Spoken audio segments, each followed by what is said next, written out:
আজ তোমাদের সাথে ছোট মাছের রেসিপি শেয়ার করছি।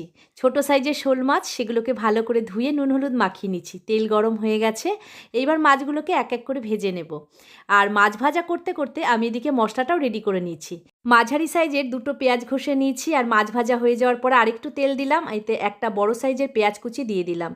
রসুন 5 কোয়া দিয়েছি, আদা 4 টুকরো দিয়ে ভালো করে থেতো করে নিচ্ছি। এদিকে পেঁয়াজের রং বাদামি হয়ে গেছে, বেটে রাখা পেঁয়াজটাও দিয়ে দিলাম।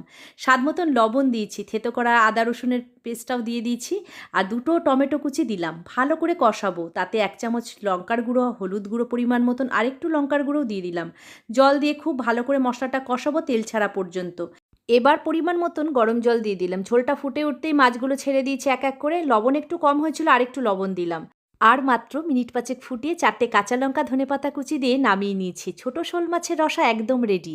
আজ এই রান্না গরম গরম ভাতের সাথে পরিবেশন করব। ভালো লাগলে লাইক আর সাবস্ক্রাইব করে দিও।